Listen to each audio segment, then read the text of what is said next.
కానీ వాళ్ళందరూ voters participate కావడానికి అని చెప్పేసి వాళ్ళు ఇంత పెద్ద ప్రజాస్వామ్య దేశంలో అంటే ఇంత ప్రజాస్వామ్య వ్యవస్థలో కానీ దీంట్లో కానీ ఈ ఎక్సర్సైజ్ లో కానీ పాల్గొన్నటువంటి ప్రైడ్ అంటే గౌరవంగా వాళ్ళు ఫీల్ కావడానికి అని చెప్పేసి కానీ ఆ విధంగా అందరూ ఎన్రోల్ కావడం అదొక వాళ్ళకు బాధ్యతగా చెప్పడం కోసమని ముఖ్యంగా ఈ నేషనల్ ఓటర్స్ డే ఏర్పాటు చేసుకోవడం జరిగింది.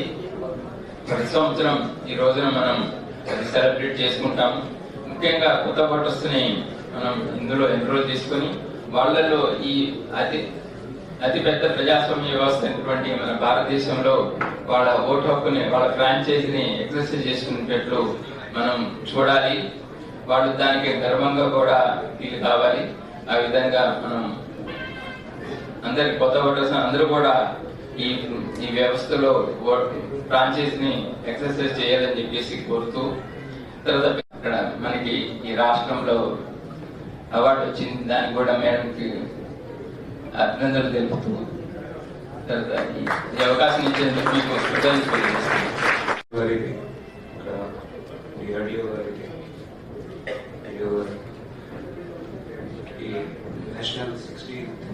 నేషనల్ ఓటర్స్ డే సందర్భంగా ఇక్కడ హాజరైన డిస్ట్రిక్ట్ ఆఫీసర్స్కి, మన ఏఆర్ఓస్కి, బిఎల్ఓస్కి, మండలి స్థాయి ఆఫీసర్స్కి, ఓటర్స్కి, సీనియర్ సిటిజన్ ఓటర్స్కి, మీడియా రిపోర్టర్స్కి అందరికీ నమస్కారం.